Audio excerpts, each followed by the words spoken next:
அஷ்ஹது அன்ன முஹம்மதன் அப்துஹு வ ரசூலுஹு அம்மா பாத்.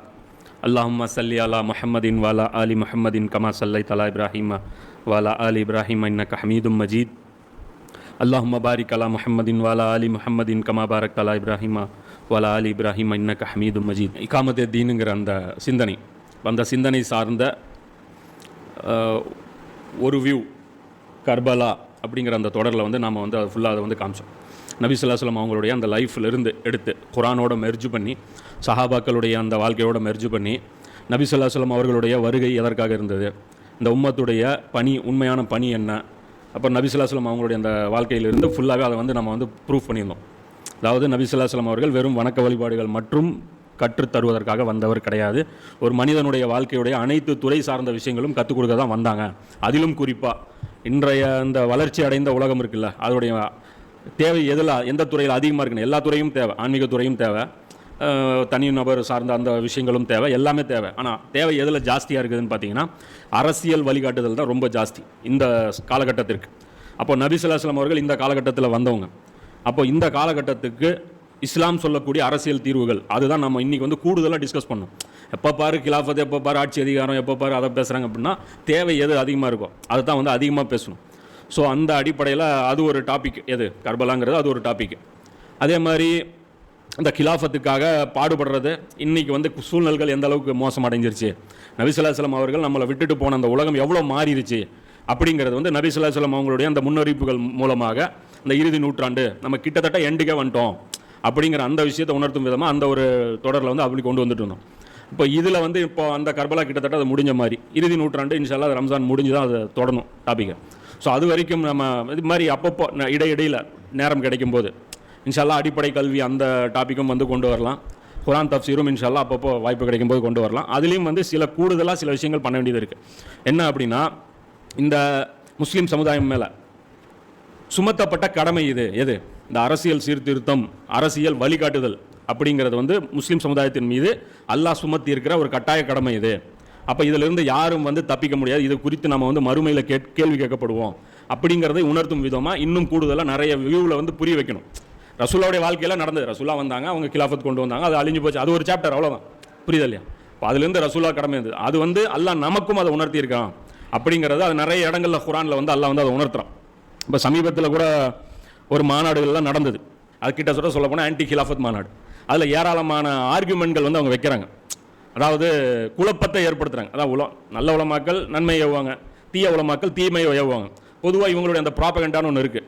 இப்போ கிலாஃபத்து பேசுகிறவங்களுக்கு எதிர்கேள்விகள் அவங்க கேட்பாங்க நிறைய.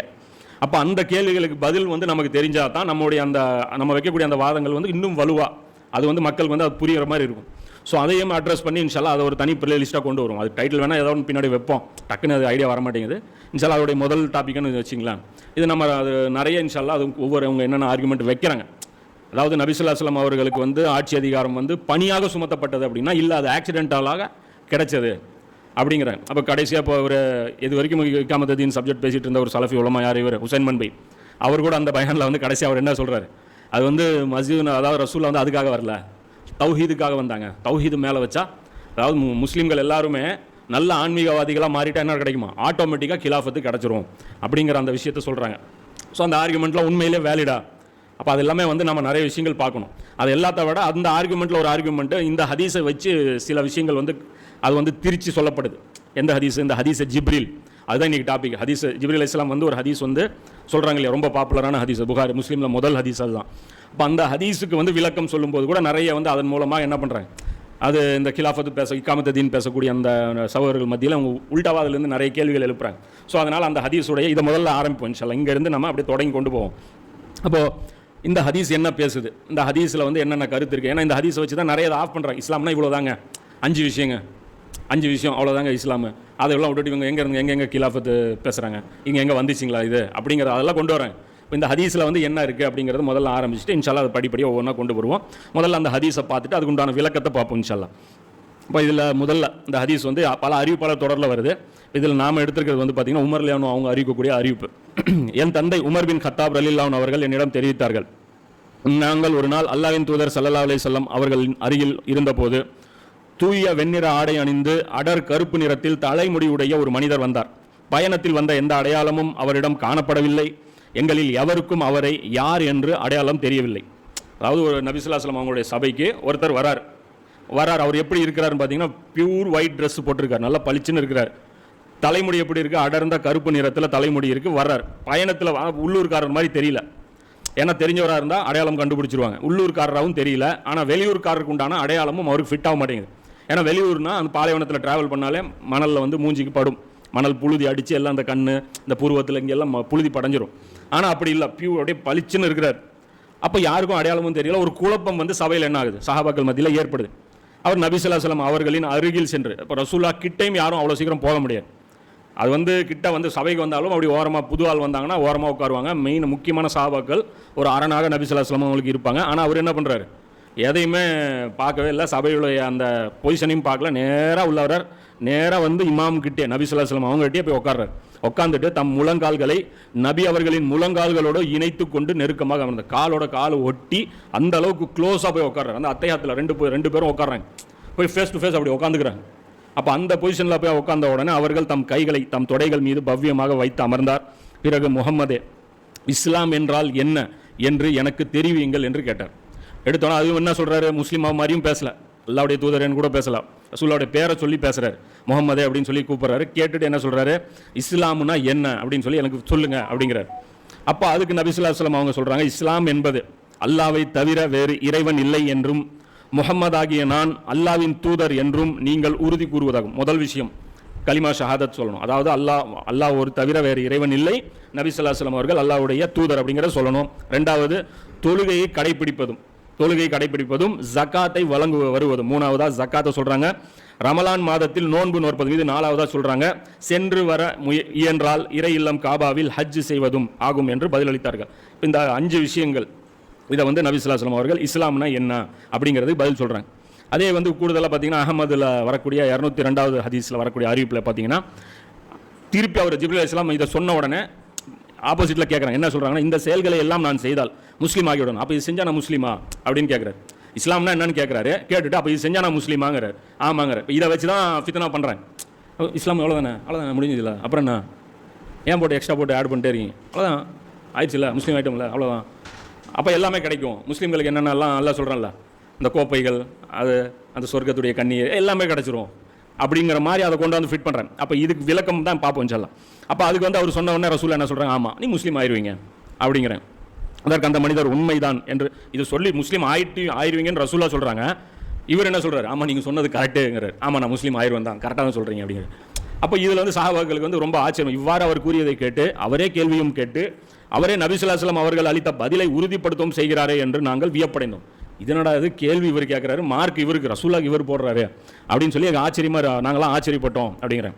அடுத்து அவர் ஈமான் பற்றி எனக்கு தெரியுங்கள் என்று கூறினார். ஈமான் பற்றி சொல்லுங்க, ஈமான்னா என்னன்னு சொல்லுங்க அப்படிங்கிற. அதுக்கு நபி ஸல்லல்லாஹு அலைஹி வஸல்லம் சொல்கிறாங்க, அல்லாஹ்வையும் அவனுடைய வானவர்களையும் அவனுடைய வேதங்களையும் அவனுடைய தூதர்களையும் இறுதி நாளையும் நீங்கள் நம்புவதாகும். 5 விஷயம், அல்லாஹ், வானவர்கள், அல்லாஹ்வுடைய வேதம், அல்லாஹ்வுடைய தூதர்கள், இறுதி நாள். 5 விஷயம். 6வது சொல்கிறாங்க, நன்மை தீமை அனைத்தும் விதியின்படியே நடக்கின்றன என்று நீங்கள் நம்புவதாகும்.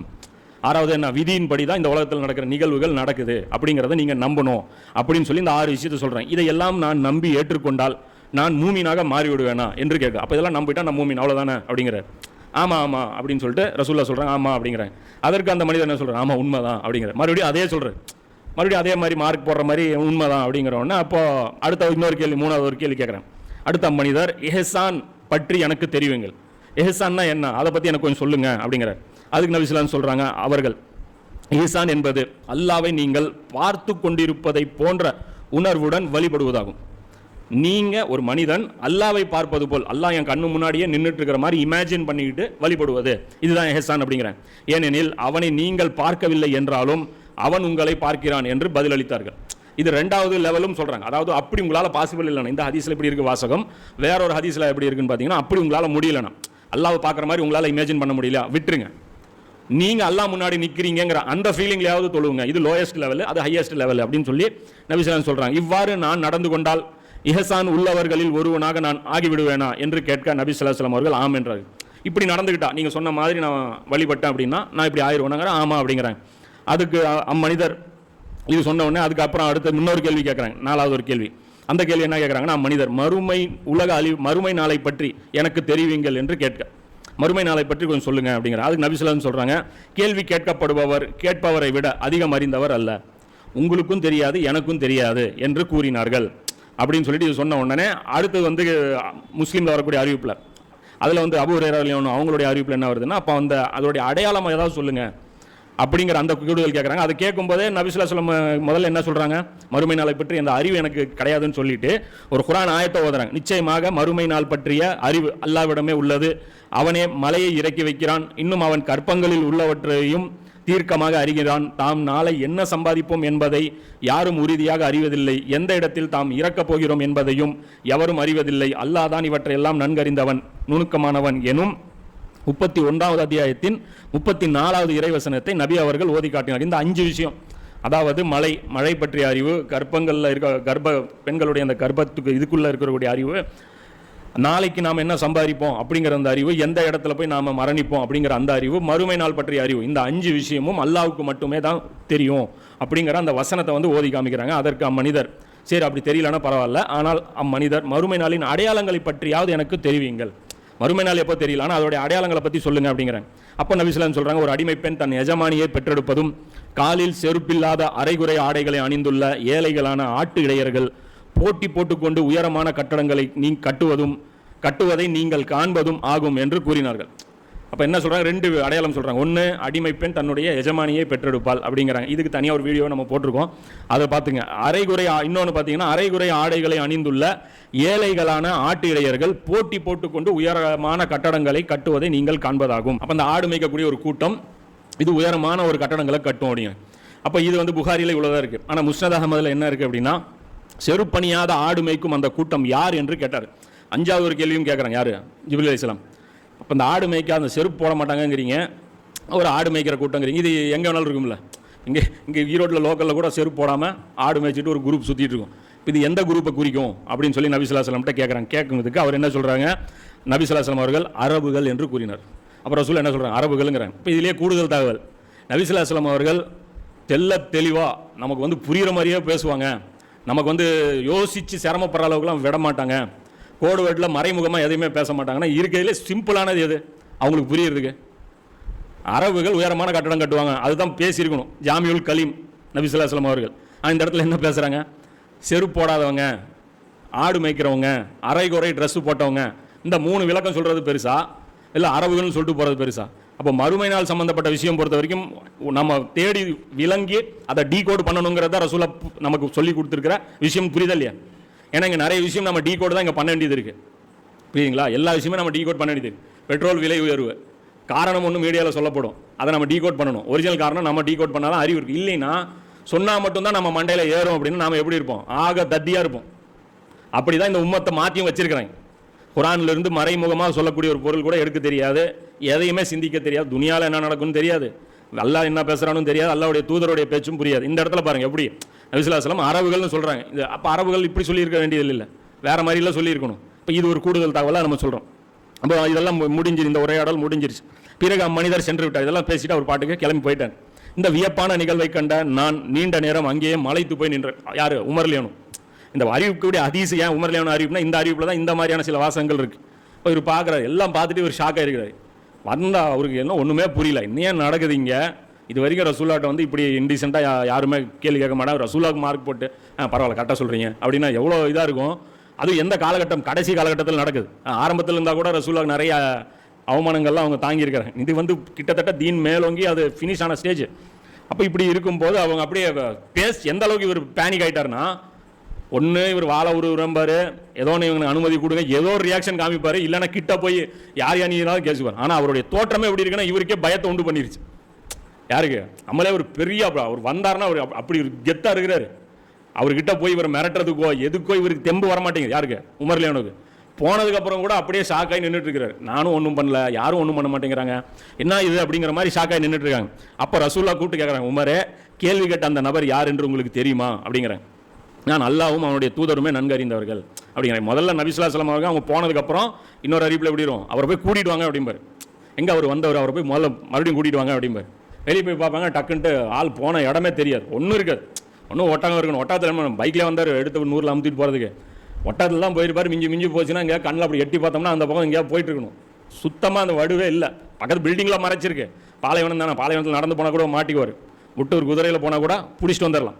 அப்போ ஒன்றுமே இல்லை. அவர் பார்த்தோன்னே ரசூல் அதுக்கப்புறம் லேட்டாக ரியலைஸ் பண்ணிட்டு சொல்கிறாங்க, இவர் வந்தவர் யார் அப்படின்னா அவர் தான் வானவர் ஜிப்ரீல், உங்களுக்கு உங்களது மார்க்கத்தை கற்று தருவதற்காக உங்களிடம் அவர் வந்தார் என்று சொன்னார்கள். இது வந்து பார்த்தீங்கன்னா முஸ்லீமில் 1வது ஹதீஸு, புகாரில் 50வது ஹதீஸு, திருமிதியில் 2610, அபுதாவுதில் 4695, முஸ்னத் அகமதில் 55, 57, 201, 202 தன் இடங்களில் இது பதிவு செய்யப்பட்டிருக்கு. இது முத்தவாத்திர் ஹதீஸ்களில் ஒரு ஹதீஸ். இது பல சஹாபாக்கள் வழியாக அறிவிக்கக்கூடிய ஒரு ஹதீஸ். இப்போ இந்த ஹதீஸில் வந்து பார்த்தீங்கன்னா இன்னொரு முஹம்மதில் வரக்கூடிய அறிவிப்பில் நபி ஸல்லல்லாஹு அலைஹி வஸல்லம் சொல்கிறாங்க, ஜிப்ரீல் ஒவ்வொரு முறை மனிதர் உருவத்தில் வரும்போது நான் அவரை அறிந்து கொள்வேன்.